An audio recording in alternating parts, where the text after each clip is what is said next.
When the police officers entered the house, they were confronted with a horrifying scene unlike anything they had ever seen before.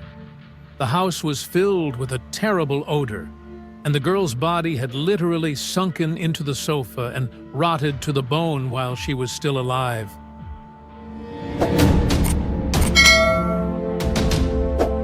Lacey Ellen Fletcher was born in 1985 in the small town of Slutar, located in the state of Louisiana, not far from Baton Rouge.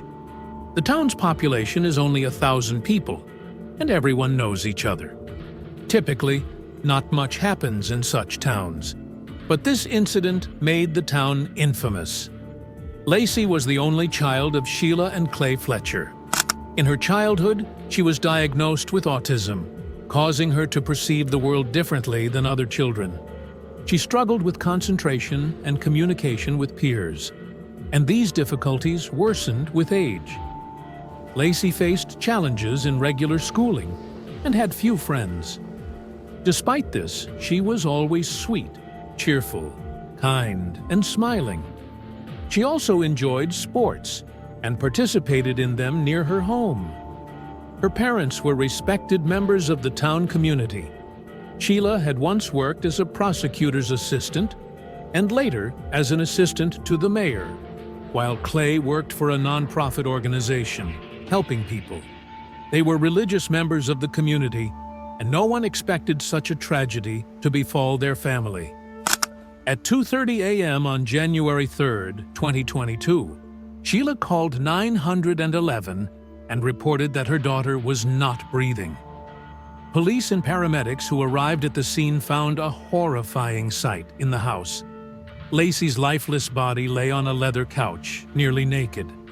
Her body was half buried in the couch, covered in her own feces, urine, larvae, and insects. Lacey's skin showed numerous red spots and sores. Her flesh had started to decompose. She lay on her left side, her right hand pressed to her neck, eyes and mouth wide open, legs crossed. The room had an unbearable stench. According to the coroner, it was the most horrifying case he had encountered in his practice. After seeing it, he had difficulty eating and sleeping for a long time. Lacey's father showed complete indifference and no emotion, while her mother attempted to show remorse and cried. The couch was positioned against the right wall of the room. Nearby stood a gray dresser with neatly folded clothes.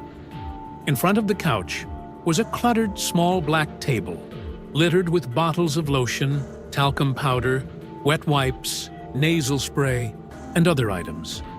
Next to the couch was a box of DVD discs. Presumably, Lacey watched movies that were on these discs. Rodent droppings were also found near the couch. Of course, the first question that arose was, how could the parents allow this to happen? Why did they, respected and decent people, neglect their daughter? How could parents live in such a house and in such unsanitary conditions? It was incomprehensible.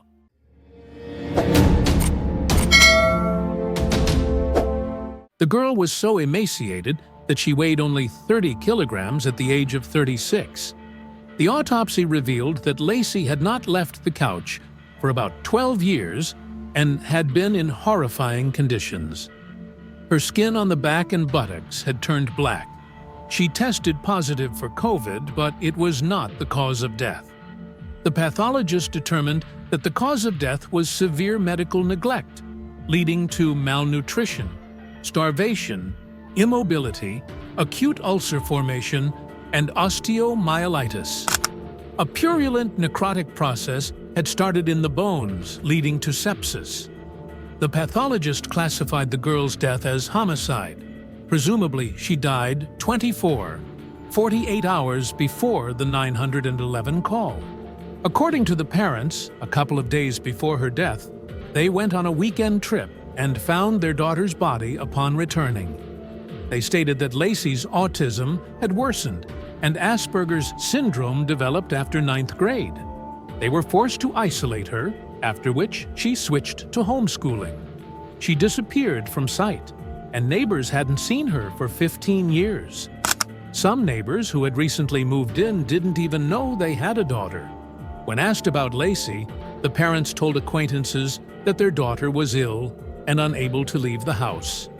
Allegedly, she had locked-in syndrome, a rare and severe neurological disorder characterized by complete muscle paralysis except for those controlling eye movement. Patients with this disease are completely bedridden and dependent on caregivers, yet they are fully aware, can feel, understand, and communicate through eye movements. However, there was no such diagnosis in Lacey's medical records, and it was unknown who had diagnosed her with it. The last time their daughter saw a doctor was at the age of 16, while still in school. She only complained of anxiety, and her diagnosis was autism. The reason she became paralyzed remains unknown.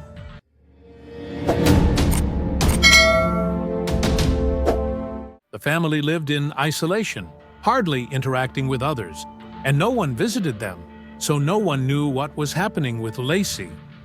After their daughter's death, the mother wrote on social media, "Mom and Dad love you so much."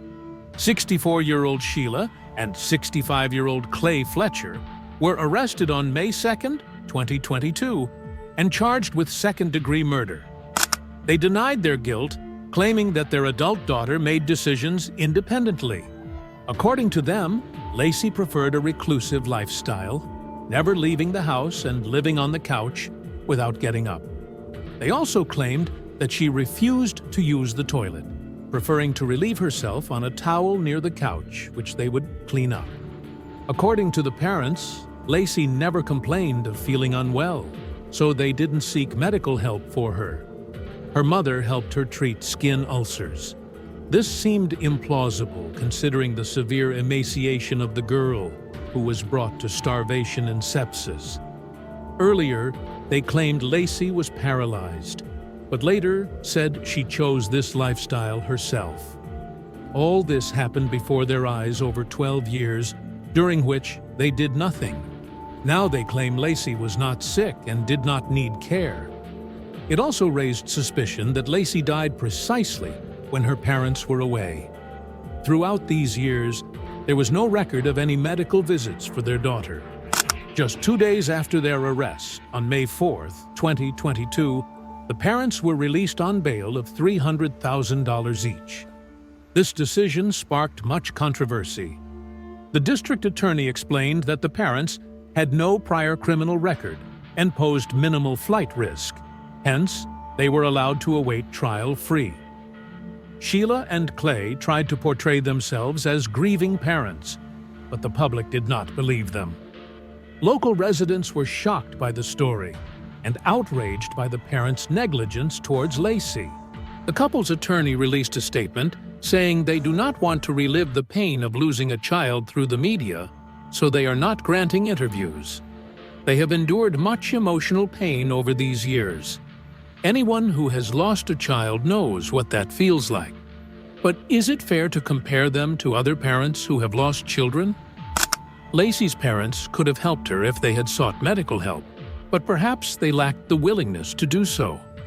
The prosecutor classified the girl's death as homicide and demanded an investigation, citing serious neglect that led to her death.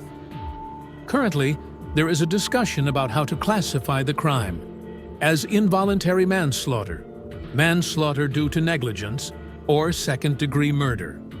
Involuntary manslaughter carries a penalty of up to 5 years in prison, manslaughter up to 40 years, and second-degree murder carries a life sentence without the possibility of parole. The prosecutor insists on charging them with second-degree murder, arguing that the parents failed in their duty to care for their daughter. Lacey needed assistance from her caregivers, which they should have provided. We do not treat animals with such neglect. If we have a pet in such a condition, we take them to a vet. Here, we are talking about a human being, their daughter, noted the prosecutor. The legal process continues. I will keep track of developments in the case and update you on the verdict. If you liked this video, please like, subscribe to the channel, and leave comments with your thoughts on this case. Thank you all, and see you next time.